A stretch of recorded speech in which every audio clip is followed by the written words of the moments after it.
सबसे तेज नतीजे देख रहे हैं आप एबीपी न्यूज पर। बहुत दिलचस्प आंकड़े चल रहे हैं। दिलचस्प इसलिए क्योंकि बीजेपी असम में आगे तो है, लेकिन थोड़ा थोड़ा डर बन रहा है। क्या बीजेपी को डरने की जरूरत है? उधर जयललिता आगे निकल गई हैं करुणानिधि से तमिलनाडु में। क्या हाल है हर राज्य का, बता रही है नेहा। जी किशोर, कृपया ध्यान दें, पश्चिम बंगाल में ममता बनर्जी की पार्टी टीएमसी ने 100 का आंकड़ा पार किया। बड़ी खबर है ये, 100 का आंकड़ा पार किया, यानी 100 सीटों 105 सीटों पर तृणमूल कांग्रेस पश्चिम बंगाल में आगे चल रही है। केरल और तमिलनाडु में कांटे की टक्कर चल रही है। तमिलनाडु में कभी जयललिता की पार्टी आगे हो रही है, कभी डीएमके आगे हो रही है। बड़ी बातें बता दें, बीजेपी के लिए अब तक अच्छी खबर ही आ रही है। कुछ राज्यों में खाता खुला है, यानी रुझानों में आगे चल रही है। असम में बढ़त बनाए हुए है, 25 सीटों पर असम में बहुमत की ओर है। केरल बंगाल में खाता खुल गया है बीजेपी का, रुझानों में बीजेपी आगे जा रही है। कांग्रेस की केरल असम में सरकार जा सकती है। बुरी खबर कांग्रेस के लिए, हालांकि केरल में बता दें कांटे की टक्कर चल रही है। तमिलनाडु में जयललिता इस वक्त आगे हैं। बंगाल में ममता बनर्जी की वापसी तय लग रही है, क्योंकि ममता बनर्जी बहुत आगे लेफ्ट के मुकाबले रुझानों में चल रही हैं। तमिलनाडु में कांटे की टक्कर, जयललिता फिलहाल आगे दिखाई दे रही हैं। असम में बीजेपी की पहली बार सरकार बनेगी, यह तस्वीर लग रही है। 27 सीटों पर बीजेपी इस वक्त असम में आगे चल रही है। बंगाल में ममता बनर्जी वापसी करती हुई नजर आ रही है। 105 सीटों पर ममता की तृणमूल आगे। कांग्रेस में, केरल में कांग्रेस से सत्ता लेफ्ट के हाथ में जाती हुई दिखाई दे रही है। कांटे का मुकाबला, लेकिन लेफ्ट को एज साफ दिख रहा है। तमिलनाडु में जयललिता, करुणानिधि में कांटे की टक्कर चल रही है। फिलहाल जयललिता आगे चल रही हैं करुणानिधि से। किशोर जी हाँ, और चिंता की बात बीजेपी के लिए थोड़ी सी बस इन रुझानों में असम में दिख रही है, क्योंकि वहां जीत तय मान के चल रही थी बीजेपी। ये राष्ट्रीय स्तर पर भी एक बड़ी खबर हो सकती है अगर बीजेपी बहुमत से कुछ दूर रह जाती है असम में। रुझानों के मुताबिक केरल में बहुमत मिल गया है लेफ्ट को। रुझानों के मुताबिक केरल में लेफ्ट को बहुमत जरूर मिल गया है। जी हाँ, क्योंकि 72 सीटों पर 140 का हाउस है, 72 सीटों पर लेफ्ट गठबंधन आगे चल रहा है। तो वहां से तो कांग्रेस की सरकार जाती दिख रही है अभी तक के जो रुझान आए हैं उनमें, और ये रुझान अगर नहीं पलटते हैं तो। लेकिन उधर चिंता की बात जो असम की मैं कर रहा था किशोर, देखिए असम का जो वहाँ का जो डेमोग्राफिक प्रोफाइल है और जो चीज़ें हैं, तो वो वहाँ पर अगर कांग्रेस कंटेस्ट में रहती है, इनकम्बेंट गवर्नमेंट है, उसके लिए एक फिर से एक नया अलायंस बनाना बहुत ज़्यादा मुश्किल नहीं होगा। बीजेपी के जो पार्टनर्स हैं वो अभी भी डवाडोल हैं। नहीं, 30-20 हो गया, थोड़ी राहत। असम में 30-20, कांग्रेस 20, यूडीएफ 25। लेकिन लेफ्ट के हाथ में एक राज्य आना, केरल, जैन साहब, ये कितनी बड़ी बात है लेफ्ट के लिए? देखिए, केरल में एक ट्रेडिशन है कि एक बार कांग्रेस एक बार लेफ्ट, तो वो परंपरा जैसे पश्चिम बंगाल में 34 इयर्स रूल करना, ये केरल का कल्चर नहीं है। लेकिन इस बार सीपीएम के लिए कांग्रेस के साथ, मतलब जो अब अलायंस कर रहे हैं बंगाल में, बंगाल का अलायंस भारी नहीं पड़ा तो उस समय अभी ये इशू होगा कि आपका ये जो अलायंस है, गठबंधन है, ये नेशनल पॉलिटिक्स के लिए, एंटी मोदी पॉलिटिक्स के लिए प्लेटफॉर्म बनाने के लिए जरूरत हो सकता है। लेकिन प्रकाश कराट और सीपीएम के जो बहुत सारे आइडियोलॉग है, वो कांग्रेस के साथ ये इशू में कितना गठबंधन आगे बढ़ाना है, ये जो डिबेट है केरल के बाद, क्योंकि केरल के बहुत सारे एसआर पिल्लाई से लेके बहुत पार्टी के बहुत, मतलब एक स्ट्रॉन्ग लॉबी अगेंस्ट गठबंधन। और ये जो पॉलिट ब्यूरो में अभी जब मीटिंग होगी, तो उस समय ये रिजल्ट के बाद केरल में जो हार्डलाइनर प्रकाश कराट लाइन जो है, उनकी लाइन को सवाल उठाने के लिए उनको थोड़ा मदद मिलेगा इस चुनाव। तो कांग्रेस लेफ्ट की दोस्ती पर असर पड़ सकता है इसका, डॉक्टर पीपी राव जी। आप केरला के सिचुएशन में आ जाएगा, ये नया प्लेयर है बीजेपी। हर बार गवर्नमेंट चेंज करते हैं, वो ट्रेडिशन ठीक है, लेकिन इस बार बीजेपी का इम्पैक्ट है, इसलिए लेफ्ट पार्टीज का मदद हो गया। एक में अभी जो सीट्स आए, तिरुपंतरा, यहाँ पे मिस्टर बाबू एमएलए थे, पॉपुलर मिनिस्टर है वहाँ पे। वहाँ लेफ्ट ने स्वराज को लेकर आए थे और लोग ये मान रहे थे कि बाबू जीत जाएंगे, पर वहाँ भी स्वराज आगे हैं। तो एक जो रुझान है, मुझे लगता है ये बहुत ही लेफ्ट के फेवर में जाएगा। लेफ्ट नेशनल पिक्चर क्या कहती है? क्या पहले शाहनवाज हुसैन साहब को सुनते हैं। आसाम में भारतीय जनता पार्टी सरकार बनाएगी। आसाम में भारतीय जनता पार्टी सरकार बनाएगी। अभी आगे चल रही है, थोड़ा सा डर बन गया था, लेकिन वो डर अब और कुछ कम हुआ। नहीं, देखिए, अगर आप यहाँ पर देखें, 36 बीजेपी के लीड्स हैं, 21 कांग्रेस, एयूडीएफ के 8, 29 इनके बन जाते हैं, और अन्य को भी अगर उनके खाते में हम लोग डालें तो वहाँ पर वो 32 के आंकड़े बनते हैं। तो 32 और 36 में खास अंतर नहीं है। तो असम में थोड़ा अभी इस समय इस मुहूर्त भाजपा के लिए चिंताजनक स्थिति है। अभी थोड़ा इंतजार करना होगा असम में। संगीत रागी साहब, देखिए अभी जो रिजल्ट्स आ रहे हैं वो बहुत स्लो आ रहे हैं। बाकी राज्यों के बनस्पत यहाँ की जो रफ्तार है थोड़ी धीमी हमें दिख रही है। अभी मुझे लगता है कि ट्रेंड सेट करने में अभी समय लगेगा। मुझे लगता है आधे घंटे हमें और इंतजार करना चाहिए, तभी आसाम का ट्रेंड वास्तविक पिक्चर। लेकिन बंगाल का ट्रेंड सेट हो गया है शेष नारायण जी। नहीं, अभी कुछ सेट नहीं हुआ। अभी तो पोस्टल बैलेट में आप ट्रेंड सेट करने, अभी जब अब कहाँ पोस्टल बैलेट, इस वक्त समय देखिए कितना हो रहा है। ईवीएम शुरू होने दीजिए, उसके बाद फिर हम 9 बज चुके हैं। अरे तो हम क्या करेंगे, अब हम ट्रेंड थोड़ा बदल देंगे, लेकिन सही बात। किशोर, ये भी मैं बताना चाहता हूँ कि असम में अभी तक केवल 68 सीटों के उठान आए हैं 126 में से, तो करीब आधे सीट्स के ही काउंटिंग का पता चल रहा है, अभी बाकियों का पता नहीं चला है। जबकि केरल में 140 में से 137 सीटों के रुझान आ गए, तो वहां वहां लगभग क्लियर होता जा रहा है कि लेफ्ट गठबंधन को बढ़त मिल रही है और बहुमत हासिल कर लेंगे। अरविंद मोहन जी, सिर्फ इडवा वोट इसका मतलब नहीं गया है, नायर वोट का भी चेंज हुआ है। और ये बीजेपी ने वहाँ जो शुरू में लग रहा था कि वो लेफ्ट को नुकसान करेगा, अब लग रहा है कि उसने यूपीए को नुकसान किया। लेकिन मुझे तो ये लग रहा है कि केरल में जो बीजेपी का वोट परसेंटेज बढ़ेगा वो यूडीएफ को ज़्यादा बड़ा नुकसान करेगा। नहीं, अल्पसंख्यक वोट इसका मतलब कि उसको वहाँ लेफ्ट एक अल्टरनेटिव था, तो उसको लगा कि सरकार की एंटी इनकम्बेंसी भी और फिर ये भी कि उस तरफ जाने में हर्जा नहीं है। अब जयललिता तमिलनाडु में काफी आगे चली गई हैं। करुणानिधि से 81-63 का आंकड़ा आ गया। 144 सीटों के रुझान आए हैं 234 में से। किशोर, असम को लेकर बोडो पीपल फ्रंट और असम गण परिषद जो इस समय बीजेपी के साथ हैं, अगर ऐसी डावाडोल वाली स्थिति बनती है तो वो कहाँ जाएंगे? हेमंत बिस्वा शर्मा मुख्यमंत्री बनने की जो अति महत्वाकांक्षा है वो कैसे, उसमें काफी गणित अभी बाकी है। तो ये कांग्रेस के तो साथी भी हार रहे हैं अब तमिलनाडु में, तो कांग्रेस का हाल तो पुदुचेरी को छोड़कर बाकी कहीं भी ठीक नहीं लग रहा है।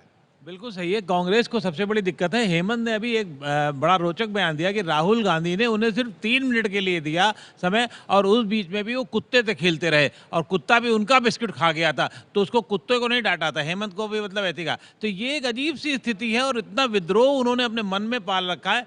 तो जो विजय कह रहे हैं उसमें सचमुच कुछ भी हो सकता है। कांग्रेस की हालत क्या कहेंगे आप? पिछले 2 साल से कांग्रेस के नेतृत्व ने क्या किया है? पिछले 2 साल से जो भारतीय जनता पार्टी और मोदी ने नहीं, अब डीएमके के साथ गठबंधन किया, वो भी गया। वहीं पे आ रहा हूँ। मेरा कहना है कांग्रेस का नेतृत्व केवल परिवार को बचाने में लगा हुआ है। वो जो हाईकमान के लोग हैं वो अपनी ही राज्य सरकारों पर निगाह तक नहीं रख पाए हैं, जो कि एक संगठन में आमतौर पर किया जाता है। तो कांग्रेस बिल्कुल दिमागी तौर से अनुपस्थित है इस पूरे सीन से। पीके को कांग्रेस ने लाना चुनाव जीतने के लिए, यह दर्शाता है कि राहुल गांधी ये टोटल फेलियर हो चुके हैं। बिल्कुल सही बात है। राहुल गांधी का जो लीडरशिप है वो अभी भी चक्रवर्ती सम्राट के ग्रैंडसन की तरह बिहेव करते हैं, और उससे डेमोक्रेटिक ऑर्गेनाइजेशन तो चलता नहीं। ऑर्गेनाइजेशन को उन्होंने जीरो कर दिया। और यूपी में एक उदाहरण पुराना ले लो कि ऐसे व्यक्ति को हो जाए जो यूपी के जिलों तक के नाम नहीं मालूम थे। तो ये किशोर वो जो है प्रशांत किशोर ना ए जानते हैं, ना बी जानते हैं, ना जेड जानते हैं। सिर्फ वो वही बिहार की रणनीति को अगर वहाँ लागू करना चाहते हैं, वो कतई भाड़े के टट्टुओं से यूपी नहीं हल होने जा रहा है। किशोर, देखिए मैंने जैसे पहले मैं कह रहा था कि ये हार और जीत ये सब चीज़ डिटरमिन करती है। अब राहुल गांधी की जो कांग्रेस की जो चाहे उनका लेफ्ट का अलायंस, उधर असम में बीजेपी के लिए राहत है, एक थोड़ा फासला जो है बढ़ता जा रहा है। जी, आसाम में तो देखिए कम से कम वो था कि वो तरुण गोगोई को वो जाएगा, लेकिन लेफ्ट के साथ टैसिट अंडरस्टैंडिंग करना, इस तरह तमाम फैसले राहुल गांधी के थे, तो उसका उन्हें खमियाजा भुगतना पड़ेगा। अगर कोई दांव लग जाता, डीएमके भी जीत जाती, तो कम से कम कहते हैं कि राहुल गांधी की एक सोच थी कि जिसकी वजह से डीएमके के साथ अलायंस हुआ। तो मुझे लगता है राहुल गांधी के लिए अभी बुरा समय आएगा। बुरा समय सिवाय पुदुचेरी के कहीं से अच्छी खबर नहीं आ रही कांग्रेस के लिए। पश्चिम बंगाल में भले ही तृणमूल आगे चल रहे हो, लेकिन मुर्शिदाबाद जो कि कांग्रेस का गढ़ माना जाता है, वहाँ पे 3 सीटों के रुझान और तीनों कांग्रेस के पक्ष। मुर्शिदाबाद की 3 सीटों के रुझान कांग्रेस के पक्ष में आ रहे हैं। जयंदा, इसका क्या मतलब? देखिए, जो मुर्शिदाबाद एरिया है ये सिर्फ अधीर चौधरी नहीं, पूरी कांग्रेस की गढ़ है। और हम मुर्शिदाबाद और मालदा, हम लोग कहते हैं कि मामू मालदा मुर्शिदाबाद, ये जो है कांग्रेस के गढ़ है। और कांग्रेस इसमें अभी भी जो पकड़ है उसमें ममता बनर्जी के तृणमूल उस एरिया में अभी तक डेंट नहीं कर पाया। बहुत कोशिश किए हैं, लेकिन जलपाईगुड़ी जो रीजन है उसमें ममता बनर्जी कोचबिहार जलपाईगुड़ी में थोड़ा डेंट किए हैं, लेकिन मुर्शिदाबाद में अभी तक नहीं कर पाए। मैं रोक रहा हूं आपको जनता, क्योंकि बड़ी खबर आ रही है तमिलनाडु से संगीता के पास, विजयकांत पीछे चल रहे हैं। जी हाँ किशोर, तमिलनाडु चुनाव के 3 अहम किरदार, तीनों के ट्रेंड मेरे सामने हैं। पहला जयललिता का मैं बताऊंगी, आरके नगर से लीड कर रही हैं, बहुत ही एक्सपेक्टेड था कि लीड करेंगी, लेकिन अहम ये होगा कि जो इन्होंने वहाँ के वोटर से ये कहा था कि मुझे सबसे ज़्यादा मार्जिन से जिताओ, इस बार रिकॉर्ड मार्जिन से जिताओ, वो वहाँ के वोटर करते हैं कि नहीं। दूसरा बेहद अहम, विजयकांत डीएमडीके के चीफ जो कि अभी पीछे चल रहे हैं, ये दोनों पर ही समान रूप से हमला बोल रहे थे, जयललिता और करुणानिधि दोनों के लिए ही समान रूप से हमला बोल रहे थे, पीछे चल रहे हैं। इनको अहम किरदार माना जा रहा था चुनाव में।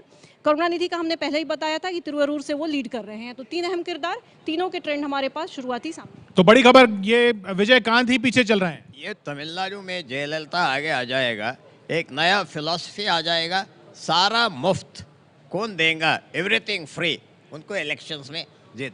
देखिए, ये तमिलनाडु की राजनीति का पुराना ट्रेंड रहा है कि मुफ्त की राजनीति डीएमके ने भी की है। मुफ्त की राजनीति में सरकारें बचती नहीं थी, इस बार बच जाएगी। इस बार बच जाएगी, ऐसे अभी के ट्रेंड के हिसाब से तो लग रहा है। लेकिन ये फिर से ये प्रूव करेगा कि तमिलनाडु के बारे में प्रेडिक्ट करना खतरे से खाली नहीं है। बड़ी खबर ये 5 राज्यों के 5 विधानसभाओं की हम अगर बात करें तो बड़ी खबर ये कि कांग्रेस के लिए अच्छी खबर पुदुचेरी के अलावा कहीं से नहीं आ रही है। पश्चिम बंगाल में लेफ्ट के साथ गठबंधन किया तो वो गठबंधन बहुत पीछे है ममता से।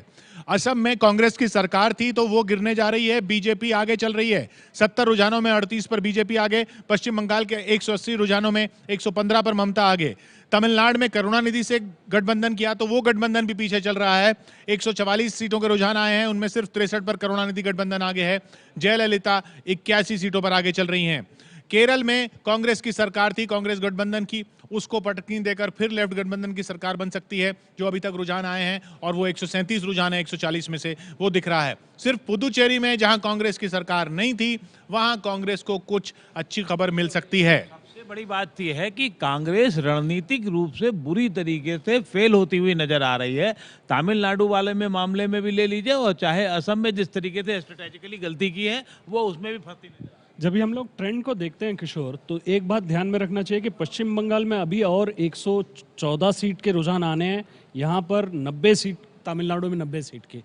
तो ये जो ट्रेंड है बरकरार रहेगा, इस पर हम लोग बेट नहीं कर सकते जब तक एटलीस्ट नहीं। अगर पश्चिम, नहीं, मैं आप ही का आंकड़ा लूं, अगर पश्चिम बंगाल में 114 सीटों के रुझान आने हैं, वो 114 की 114 भी लेफ्ट गठबंधन को आ जाएं, तब भी वो कैसे सरकार बना पाएंगे? नहीं, तो वहां पर लीड बरकरार है, लेकिन यही कंक्लूजन आप तमिलनाडु में नहीं ले सकते। लेकिन अभी जयललिता गठबंधन आ गया है। दूसरी बात है, ये जो तमिलनाडु पे कहा गया कि मुफ्त की राजनीति, वो सिर्फ तमिलनाडु पे नहीं है। यूपी में आप फ्री लैपटॉप दे रहे हैं, पंजाब में फ्री। एक इंटरेस्टिंग ट्रेंड है, सिंगूर में अभी दे रहे थे, सिंगूर में अभी तक तृणमूल कांग्रेस आगे चल रही थी, अब वहां पर सीपीआई-एम आगे हो गई है सिंगूर में।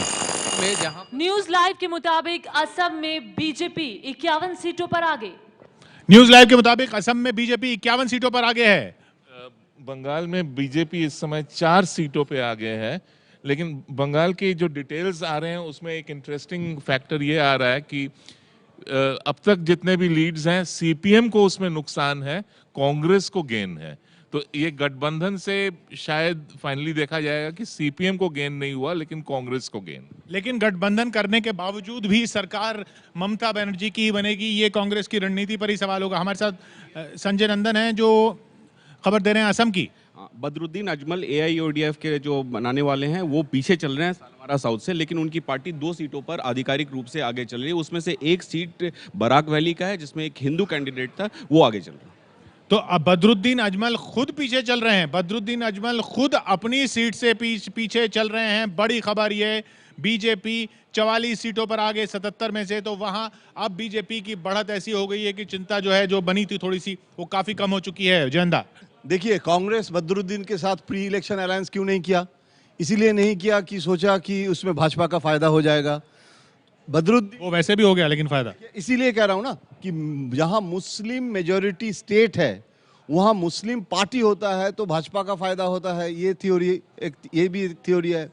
लेकिन अगर बदरुद्दीन को फायदा नहीं हुआ और इन्फिल्ट्रेशन के इशू लेके बीजेपी का फायदा हुआ, तो मुझे लगता है इसमें अभी रिव्यू होना चाहिए ना इस इशू। इसका सीधा सीधा मतलब ये है, आप कुल मिलाकर यदि ट्रेंड का ये देखें तो कांग्रेस हमेशा हारे हुई चीजों पर दाव लगाने की कोशिश करती है, दूसरों के भरोसे अपनी जीत या हार लगाने की कोशिश कर रही है, और मुझे लगता है ये स्ट्रेटेजी फेल हो रही है। लेफ्ट के साथ जाना, डीएमके के साथ जाना या वदरुद्दीन के साथ अलायंस ना करना, ये सारे टैक्टिकल फैसले, जैसे कहा गया कि सीधे हाईकमांड के फैसले थे। आप ऑर्गेनाइजेशनली ग्राउंड पर काम किए बिना नहीं जीत सकते, अपनी साख बनाए बिना नहीं जीत सकते। ये कांग्रेस को इससे सीखना चाहिए। ममता के घर के बाहर क्या स्थिति है वो देखते हैं। घर के बाहर है, उनके लिए नाश्ते का इंतजाम किया गया है और ये नाश्ता भिजवाया गया है। ये नाश्ता किसने भिजवाया है, कहाँ पे? उसी का भाई ने भेजा है। क्या बोले सबका आप लोगों को देने के लिए। खुशी का तो माहौल होना ही चाहिए, है ही है खुशी का माहौल। लोग काफी खुश हैं, जो मिठाई बांट रहे हैं वो भी काफी खुश हैं और आश्वस्त हैं कि जीत उन्हीं की हो रही है। तो ऐसे में ये पैकेट जो बांटा जा रहा है, इसको खोल करके दिखाना चाहेंगे कि आखिर इस पैकेट में क्या क्या इंतजाम किया गया है, क्या क्या भेजा गया है। यानी कि तैयारी पहले से थी इस मिठाई के डब्बे की। ये मिठाई में लड्डू है, साथ ही पैटीज है और एक केक है। इसके अलावा साथ में एक भुजिया भी दिया गया है। यानी कि कंप्लीट पैकेट ये खाने के लिए, नाश्ते के लिए जो सुबह से लोग घर के बाहर हैं, मीडिया कर्मी भी हैं और साथ ही उनके कुछ समर्थक भी हैं, तो उनके लिए ये मिठाई की तैयारी पहले से थी। ममता दीदी शायद उन्हें लग गया था कि उनकी सरकार आने ही वाली है और इस तरीके से अपनी खुशी का इजहार खुद तो नहीं कर रही है बाहर आके, लेकिन मिठाई के डिब्बे के जरिए, नाश्ते के डिब्बे के जरिए, चाय के जरिए वो जरूर कर रही हैं। हमारे सहयोगी शुभजीत के साथ प्रकाश कुमार, एबीपी न्यूज, कोलकाता। तो ममता बनर्जी पश्चिम बंगाल में बीजेपी अध्यक्ष दिलीप घोष खड़गपुर सदर सीट से आगे चल रहे हैं। पश्चिम बंगाल के बीजेपी अध्यक्ष खड़गपुर सीट से आगे चल रहे हैं, लेकिन पश्चिम बंगाल से बीजेपी के लिए उतनी अच्छी खबर नहीं है। असम से जरूर अच्छी खबर अब साफ दिख रही है। 77 में 44 में बीजेपी गठबंधन आगे, 22 पर कांग्रेस आगे। कांग्रेस की सरकार असम में जाती दिख रही है, कांग्रेस की सरकार केरल में जाती दिख रही है।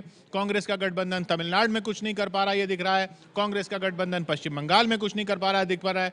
पुदुचेरी में कांग्रेस कुछ उम्मीद जरूर लगा सकती है। विजय, बिल्कुल पुदुचेरी में लगा सकती है, लेकिन उसकी बहुत ज़्यादा खुशी भी उनको नहीं होगी, दूसरी जो हार का गम रहेगा। लेकिन जहाँ तक असम की बात करें तो मुझे साफ साफ लगता है इसके लिए बीजेपी को पैर जमाने का मौका सिर्फ राहुल गांधी के कारण मिला है। पिछली बार तरुण गोगोई जब लोकसभा चुनाव में 3 सीटें लाए थे, तब उन्होंने खुलेआम घोषणा की थी, अगर 3 से कम सीटें आई तो मैं मुख्यमंत्री पद छोड़ दूंगा, लेकिन हेमंत बिस्वा को मुख्यमंत्री नहीं बनाना, अपने बेटे को आगे बढ़ाना। और जब राहुल गांधी से मिलने के हेमंत बिस्वा, तो उन्होंने कहा मैंने पार्टी के लिए ये सब किया, तो राहुल गांधी ने कहा सो व्हाट, वहीं से वो उठ के अमित शाह के पास चले गए। कृपया ध्यान दें, केरल में बीजेपी के उम्मीदवार एस श्रीसंत तिरुवनंतपुरम से पीछे चल रहे हैं। श्रीसंत पीछे चल रहे हैं, इसमें कोई आश्चर्य की बात नहीं। निस्तुला, नहीं, वो उनका जीतने का बहुत ज़्यादा चांस भी नहीं था। और ओ राजगोपाल जी वैसे तो त्रिवेंद्रम से 10,000 वोट से हारे थे 2014 में। उन्होंने भी अपना सीट बदल के नेमोम किया था क्योंकि वहाँ जीत की उम्मीद उनको ज़्यादा थी। कमिंग बैक टू असम, मैं विजय विद्रोही से पार्शली डिसएग्री करती हूँ। हेमंत बिस्वा फैक्टर है, बट इतना बड़ा फैक्टर भी नहीं है। बहुत सालों से आरएसएस का बहुत सारा काम रहा है असम में, और ये परफेक्ट इलेक्शन था। It was the perfect storm जिसको कहते हैं फॉर द कांग्रेस। तीन टर्म्स की एंटी इनकम्बेंसी को हार्नेस किया है पार्टी ने। ये 3 बार की एंटी इनकम्बेंसी नहीं कहनी चाहिए, क्योंकि जो असम है वहाँ कम से कम 30-35 सीटें ऐसी हैं जहाँ पे हमेशा से कांग्रेस को लीड रहा है। और वैसे स्टेट को जब आप हारना शुरू करते हैं तो आपकी रणनीति में बहुत बड़ी कोई खोट रही होगी, तभी आप हार रहे हैं। लेकिन उसका मुख्य रणनीतिकार जो है राहुल गांधी नहीं, तरुण गोगोई थे। तरुण गोगोई की शर्तों पे पूरा इलेक्शन लड़ा गया, तो पूरी जिम्मेदारी राहुल गांधी पर डाल देना वो भी मुझे लगता है न्याय संगत नहीं।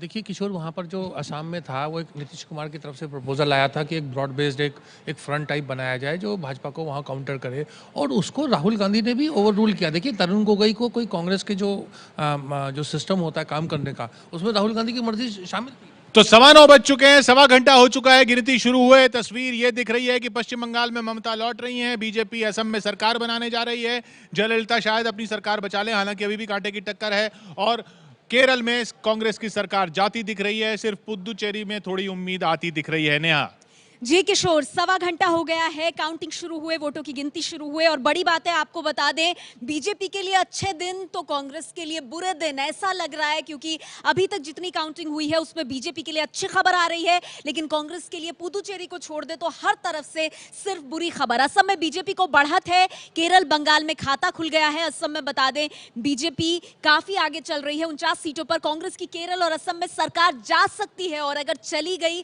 तो कांग्रेस को बहुत बड़ा झटका लगेगा क्योंकि केरल और असम दोनों जगह कांग्रेस काफी पीछे चल रही है। तमिलनाडु में जयललिता, बंगाल में ममता बनर्जी की वापसी हो रही है, यानी तमिलनाडु में जो कांटे की टक्कर एग्जिट पोल्स में दिखाई दे रही थी, जयललिता साफ तौर पर रुझानों में आगे बढ़ती जा रही हैं। असम में बीजेपी की पहली बार सरकार बनेगी, कमल खिलेगा, यह काफी हद तक साफ हो गया है। केरल में कांग्रेस से सत्ता लेफ्ट के हाथ में जाती साफ तौर पर दिख रही है, लेफ्ट जो कि 78 सीटों पर आगे चल रही है, कांग्रेस सिर्फ 50 सीटों पर आगे चल रही है। बड़ी बात है, आपको बता दें पश्चिम बंगाल में ममता बनर्जी बहुत मजबूती से आगे बढ़ रही है, 135 सीट पर तृणमूल कांग्रेस आगे चल रही है, लेफ्ट सिर्फ 66 सीटों पर पीछे चलती हुई नजर आ रही है। और आपको बता दें कि असम की ये देखिए तस्वीर, 2011 के नतीजे आप सुबह देख रहे थे, लेकिन आप किस तरह से ट्रेंड बदल गया है। 85 सीटों पर रुझान जो है वो आ गया है, बीजेपी 49 सीटों पर आगे चल रही है, कांग्रेस गठबंधन महज 24 सीटों पर आगे, और बदरुद्दीन अजमल जो खुद अपनी सीट से पीछे चल रहे हैं सिर्फ 9 सीटों पर आगे चल रही है। यानी बीजेपी उत्तर पूर्व में पहली बार सरकार बनाने की स्थिति में नजर आ रही है। कम से कम अभी जो रुझान आ रहे हैं उसमें बीजेपी आगे चल रही है, आगे चल रही है। चलिए आइए बाकी राज्यों की बात करते हैं। असम जहां बीजेपी कांग्रेस के बीच कांटे की टक्कर, बीजेपी के लिए अच्छी खबर, कांग्रेस के लिए बुरी। केरल की अगर बात करें 138 सीटों के रुझान, पुदुचेरी में जहां एक उम्मीद है क्योंकि कांग्रेस प्लस 13 सीटों पर आगे चल रहा है, लेकिन इसके अलावा पश्चिम बंगाल में ममता बनर्जी 140 सीट पर आगे चल रही हैं और सबसे ज्यादा मजबूत स्थिति में इस वक्त ममता बनर्जी। तमिलनाडु में करुणानिधि 77 सीटों पर आगे, लेकिन जयललिता 93 सीट पर आगे चल रही है और इसीलिए जयललिता का पलड़ा साफ तौर पर भारी, कांग्रेस के लिए बुरी खबर। और केरल में एलडीएफ जो है वो आगे चल रहा है मुकाबले कांग्रेस पार्टी के। पश्चिम बंगाल में ममता बनर्जी अब 144 सीट पर आगे हो गई हैं। तो किशोर, लगातार आंकड़े बदल रहे हैं और इस वक्त ममता बनर्जी काफी मजबूत स्थिति में। अच्छी खबर बीजेपी के लिए असम से, कांग्रेस के लिए पुदुचेरी को छोड़कर हर तरफ से बुरी खबर। कांग्रेस के लिए हर तरफ से बुरी खबर, बीजेपी के लिए हर तरफ से अच्छी खबर। पुदुचेरी को छोड़ के कांग्रेस को कोई उम्मीद नहीं दिख रही है। बीजेपी कमल खिलाने जा रही है, असम में वो सपना पूरा होने जा रहा है। शंकर, बिल्कुल, और इसका क्रेडिट बीजेपी को दिया जाना चाहिए, न कि कांग्रेस की नाकामियां। जी वही मेरा सवाल था कि कांग्रेस की वजह से है या बीजेपी की वजह से। 2003 से बीजेपी और आरएसएस आसाम में काफ़ी काम कर चुके हैं। पहला बटालियन जब गया था वो प्रमोद महाजन का था 2004 के चुनाव हारने के बाद। दूसरी बटालियन दत्तात्रेय होसबले वगैरह जाके वहाँ पर बहुत काम किया उन्होंने आसाम में, और उसका नतीजा अब दिख रहा है। न कि सिर्फ गोगोई फैमिली की हार का जीत बीजेपी को नहीं मिला, बीजेपी को अपनी स्ट्रेटेजी का जीत मिल रहा है।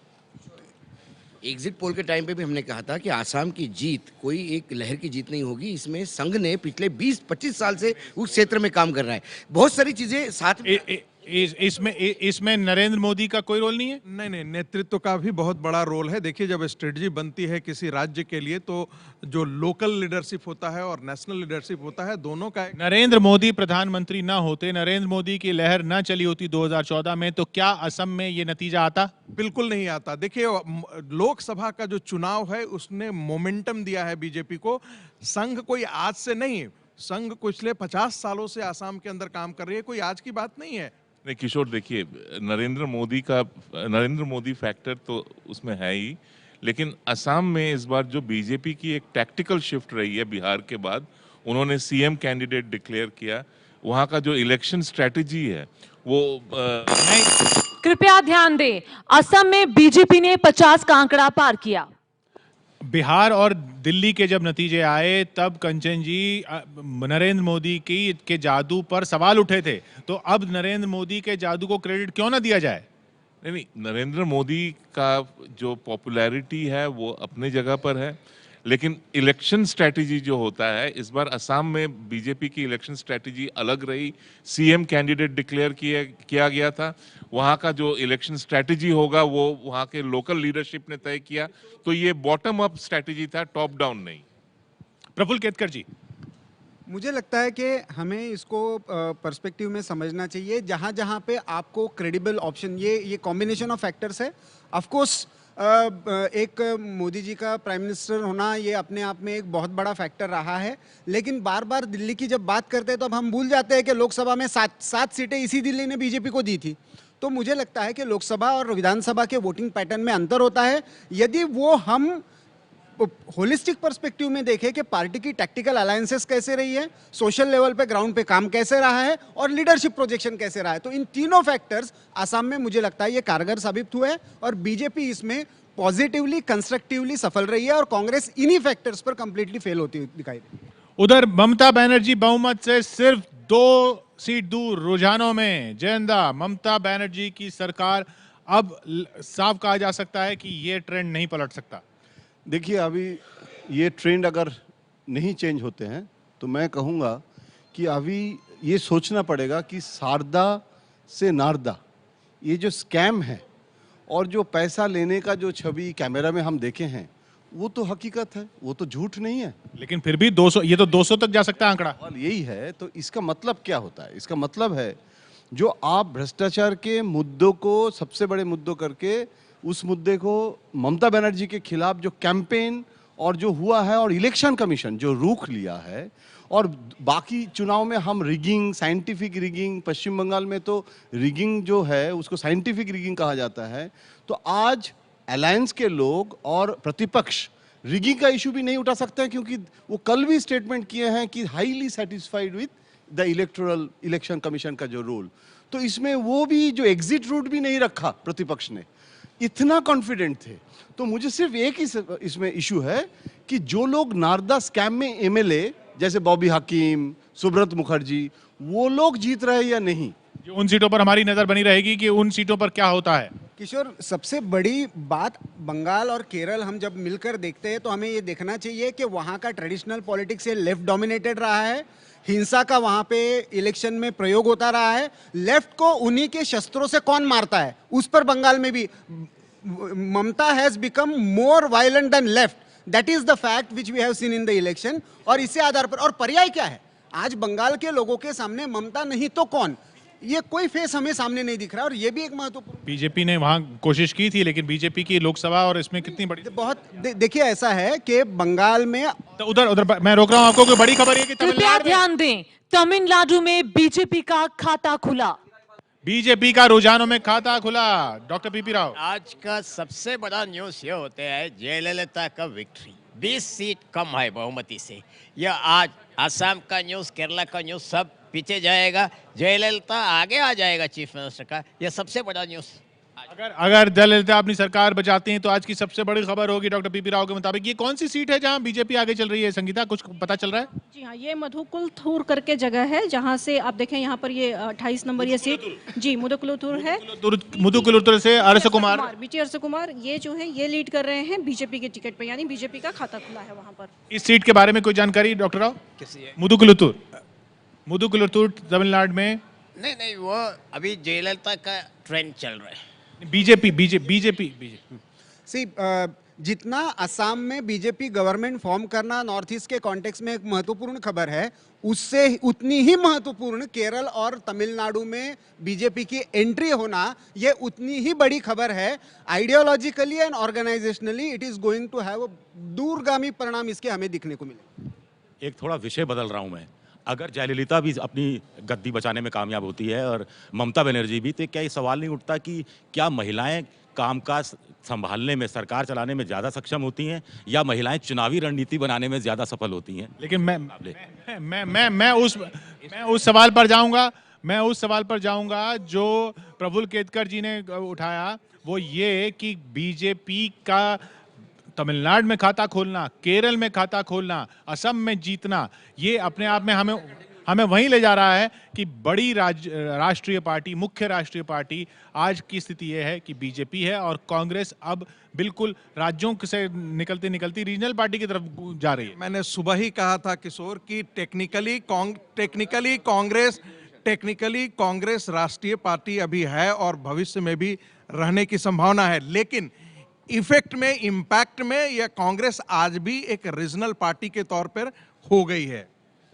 पश्चिम बंगाल से अभी जो आंकड़े आ रहे हैं, सीपीएम कांग्रेस की वहाँ पर जो अलायंस थी उनकी 2011 में सीपीएम और कांग्रेस मिलाकर कुल उनके 104 सीट थे। इस चुनाव में शायद दोनों मिला के वो 100 का जो नंबर है वो पार नहीं कर पाएंगे। उधर टीएमसी को बहुमत मिल गया। कृपया ध्यान दें, टीएमसी को बहुमत मिला पश्चिम बंगाल में।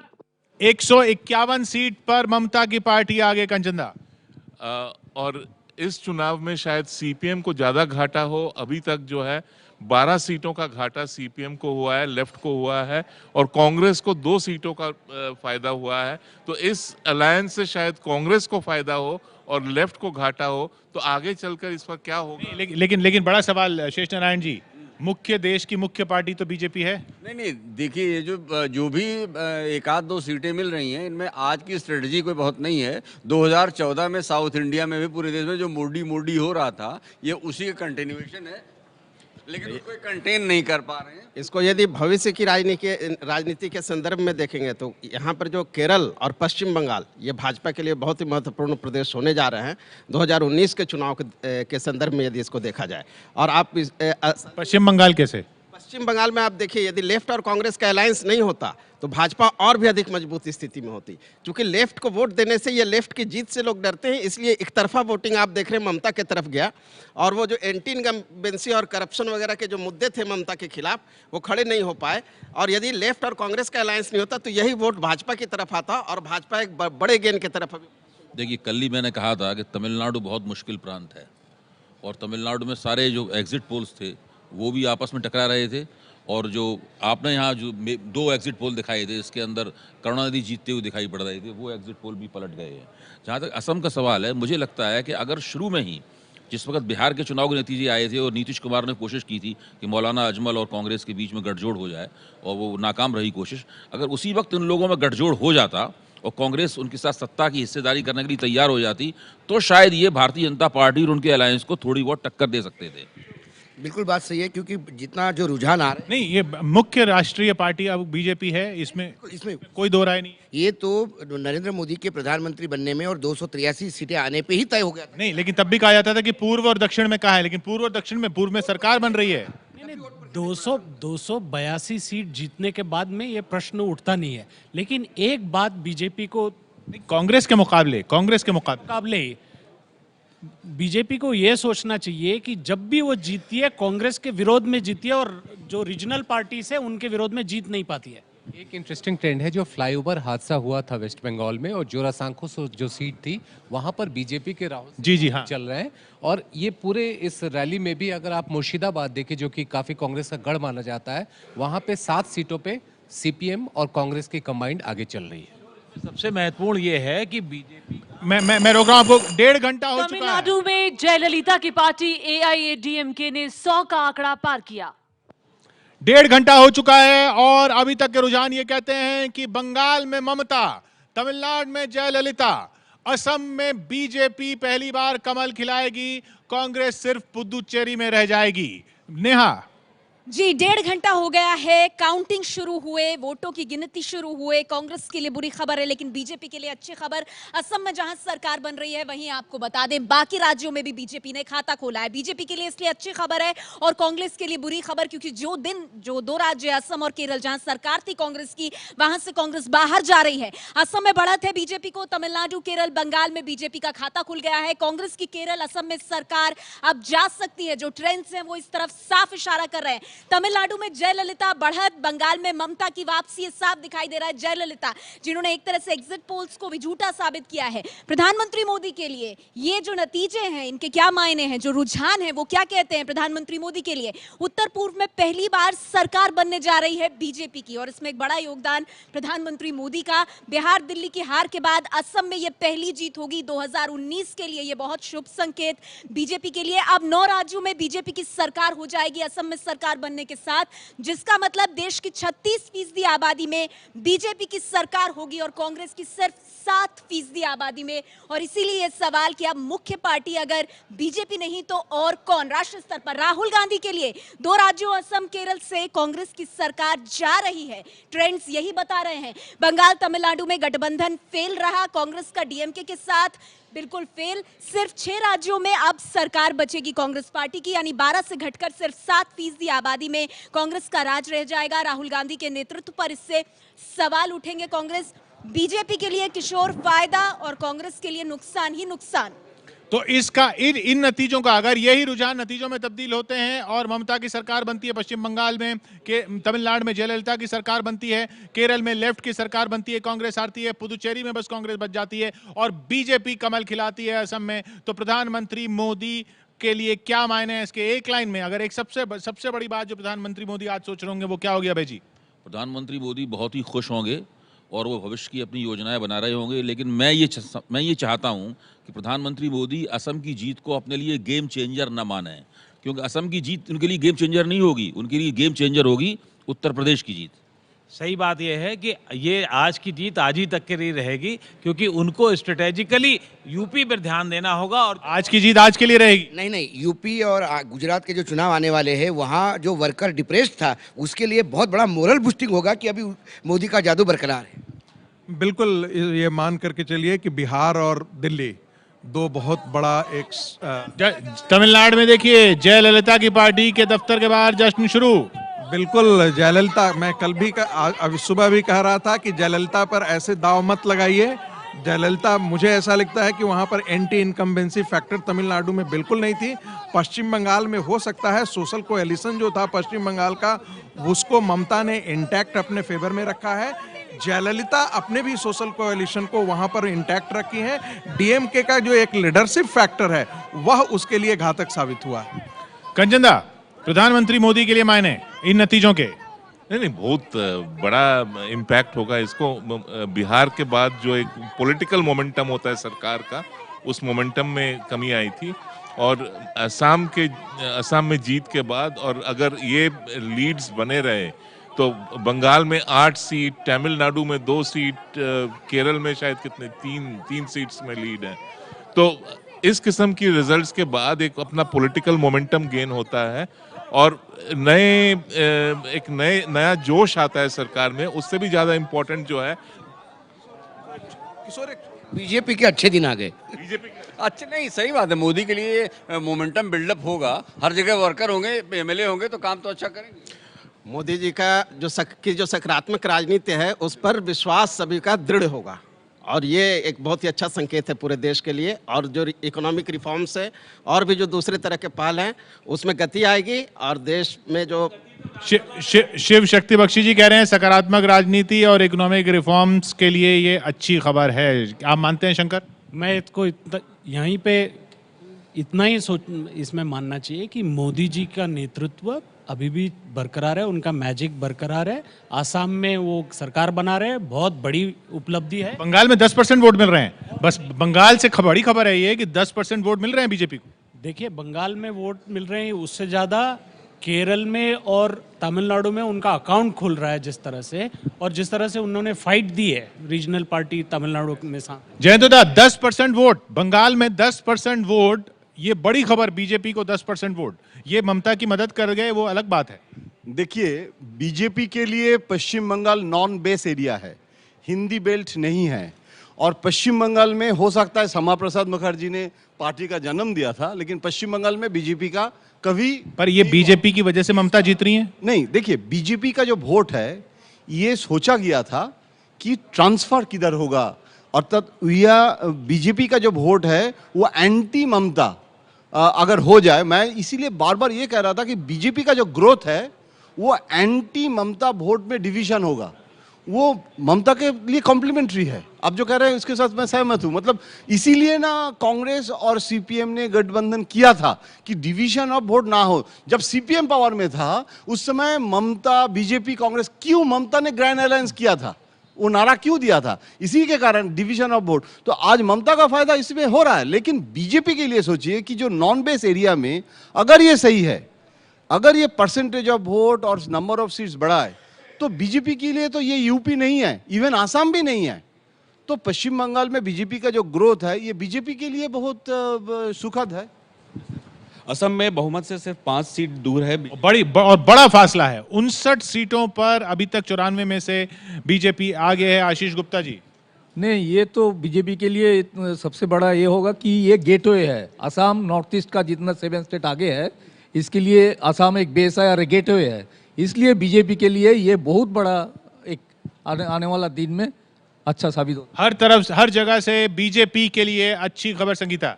बिल्कुल किशोर, और अभी जो बात हो रही थी कि क्या ये जीत आज तक ही चर्चा के लिए बस होनी चाहिए, मुझे नहीं लगता है, क्योंकि बीजेपी के लिए ये बड़ी बात है, विस्तार हो रहा है। आज के अगर नतीजे देखें, जैसे अगर उनका वोट परसेंटेज अगर सब जगह पे देखें, तो जहां उनकी छाप नहीं थी वहां पे वो अपना विस्तार कर रहे हैं, पैर पसार रहे हैं।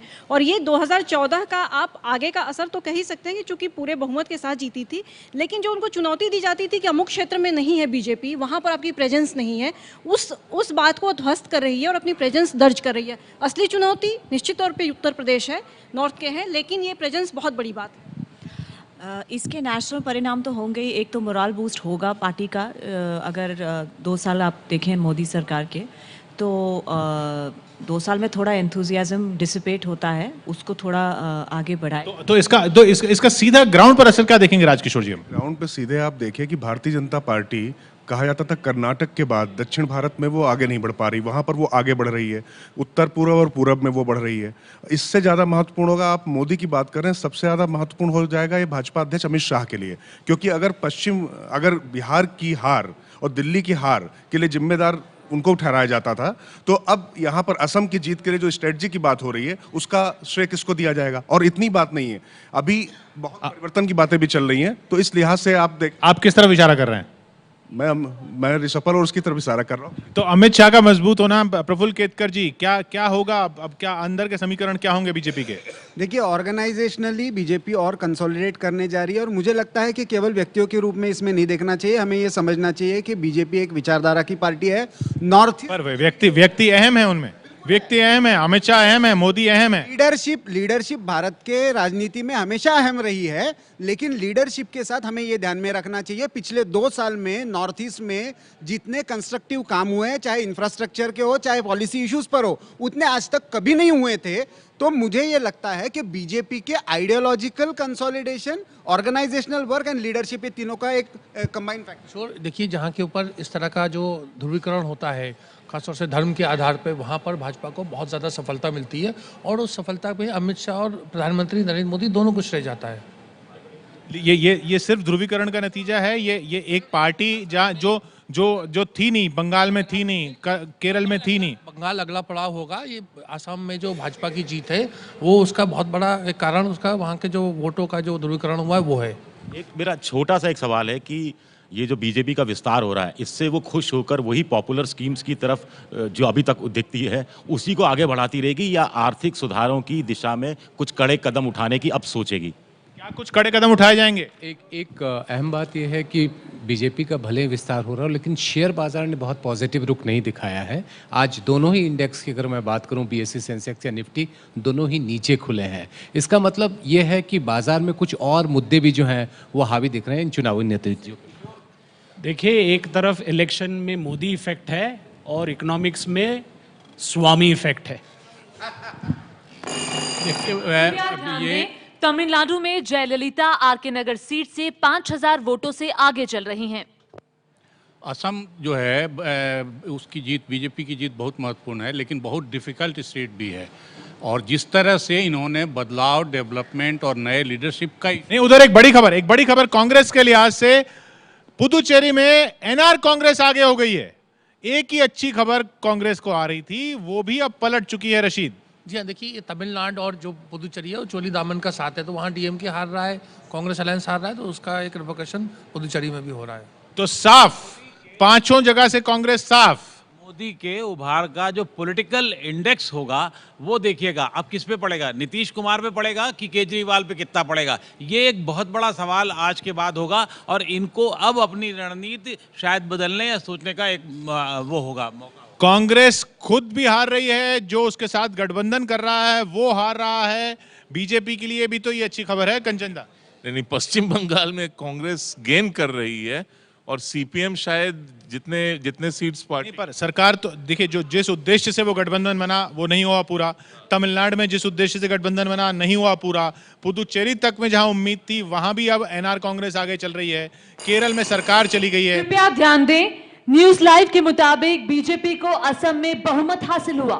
न्यूज लाइव के मुताबिक बीजेपी को असम में बहुमत हासिल हो चुका है। हमारे आंकड़ों में भी बीजेपी 60 सीटों पर रुझानों में आगे चल रही है 98 में से। तो बहुत बड़ा फासला बीजेपी और कांग्रेस के बीच हो चुका है अब असम में। अब बहुत मुश्किल लगता है ये पलटना, बहुत मुश्किल लगता है पश्चिम बंगाल का आंकड़ा पलटना। उम्मीद कांग्रेस करेगी सिर्फ पुदुचेरी से, वहां भी अब वो पीछे चल रही है। तमिलनाडु का भी जो ट्रेंड है वो भी मुझे लगता है कि अब पलटना बहुत मुश्किल है जी। छोटा सा मैं कमेंट करना चाहूँगा किशोर कि कांग्रेस जो पॉलिटिक्स कर रही है वो निगेटिविटी की पॉलिटिक्स कर रही है। वो चाह रही है कि किसी भी हालत में हम बीजेपी को पीछे धकेल दें और वह अपने ही लिए भस्मासुर पैदा कर रही है। दिल्ली के अंदर अरविंद केजरीवाल को, मेरा ये सवाल है कि कांग्रेस कोई पॉलिटिक्स कर भी रही है या नहीं कर रही है? कांग्रेस सिर्फ इंतजार कर रही है कि बीजेपी कहीं फेल हो। कांग्रेस जिस हिसाब से कांग्रेस काम करती आ रही है पिछले नरेंद्र मोदी का प्रधानमंत्री बनने के बाद, लगता है कि वो इस बात का इंतजार कर रही है कि मोदी जी और कुछ गलतियां करें। और जी, कांग्रेस सिर्फ गलतियों का इंतजार कर रही है। राहुल गांधी की जो पूरी रणनीति या जो भी उसे कहें, इसे रेकलेस एडवेंचरिज्म इसको कह सकते हैं। कैसे रेकलेस एडवेंचरिज्म? मैं आपसे बिल्कुल सहमत इसलिए नहीं हूं क्योंकि रेकलेस एडवेंचरिज्म करने के लिए बहुत कुछ करना पड़ता है, कुछ करते दिख नहीं रहे हैं वो नहीं भी करना। It is a crime to be inactive in politics. बार बार राहुल गांधी को ब्लेम करना, किसको करें? अच्छा, किसको करें आप बताइए? पार्टी के अध्यक्ष हैं सोनिया गांधी। अगर सवाल उठाना चाहिए तो सोनिया गांधी पर उठाना चाहिए। चलिए सोनिया गांधी पर उठा लीजिए, लेकिन अभी भी सब तरफ यही माना जाता है कि कदम तो सारे, फैसले तो सारे राहुल गांधी ले रहे हैं, उनकी टीम ले रही है। अगर वो ले रहे हैं तो फिर पार्टी उसके खिलाफ अपना कुछ आवाज उठाए। इतनी हिम्मत ना बीजेपी में मोदी के खिलाफ आवाज उठाने की है, ना सोनिया गांधी के खिलाफ। ये दोनों पॉलिटिकल पार्टीज में कौन आला कमान है ये सारी दुनिया जानती है। वो तो राहुल गांधी के खिलाफ भी कोई नहीं उठाता। कांग्रेस पूरी तरह बचाव की मुद्रा में है पिछले 2 साल से। वो केवल परिवार को बचाने में लगी हुई है, ना उनका ध्यान संगठन की तरफ है, ना वो चुनाव जीतने में उनकी कोई दिलचस्पी है। वो ये मानते हैं अगर परिवार बच जाएगा तो पार्टी बच जाएगी, चुनाव हम कुछ साल बाद भी जीत जाएंगे। कांग्रेस की अभी नजरें सिर्फ हमारे स्क्रीन पर जो दाएं तरफ जो खिड़की है जो पुदुचेरी की खुलती है वहीं पर लगी हुई होगी, क्योंकि वहां कांग्रेस और एनआर कांग्रेस के बीच 10-10 की फाइट चल रही है और कहीं कांग्रेस नहीं है। कांग्रेस की सबसे बड़ी दिक्कत यह है कि वो तत्काल कदम उठाने पे ज़्यादा उसका वो रहा है। विरोध भी जहां किए हैं उतने के मोदी सरकार के, वो बहुत छुटपुट लेवल पे किए और वो फुस हो गए हैं बाद में। तो इसलिए उसको जब तक वो लॉन्ग टर्म प्लानिंग नहीं बनाएगी तो उसको तभी उसको सफलता। क्योंकि इस साल अब कोई चुनावी नतीजे नहीं आने हैं रशीद। इस साल पूरा जो साल बचा हुआ है 2016, उसमें प्रधानमंत्री मोदी को बूस्टर डोज मिल चुका है इन नतीजों से। बिल्कुल, देखिए नरेंद्र मोदी वैसे भी आगे थे, अब बहुत आगे हो गए हैं आज की जीत से, क्योंकि असम में उनकी पार्टी को पूरा बहुमत मिल रहा है। कांग्रेस का जहाँ तक ताल्लुक है, अब ये कांग्रेस में सोनिया गांधी, राहुल गांधी के विवेक के ऊपर निर्भर करता है कि वो पार्टी किस डायरेक्शन में जाएगी। देखिए कांग्रेस का वैसा कल्चर नहीं है, ना कोई ऐसे कदावर नेता हैं जो राहुल गांधी से कहें कि आप नीचे उतरिए और हमें बनाइए। तो ये राहुल गांधी को ये फैसला लेना है कि क्या वो इस जो काम कर रहे हैं उसके लिए उपयुक्त हैं या प्रियंका गांधी आए। फिलहाल तो कांग्रेस बस एक पुदुचेरी की खिड़की पर नजर बनाए हुए होगी, क्योंकि बाकी सब जगह कांग्रेस की सरकारें जा रही हैं। कांग्रेस जिनके साथ गठबंधन कर रही है वो सरकारें नहीं बना पा रहे हैं। पुदुचेरी में एक उम्मीद बची हुई है, वहां 10-10 पर 20-20 की फाइट चल रही है एनआर कांग्रेस से। हम 2 मिनट के ब्रेक के बाद लौट रहे हैं।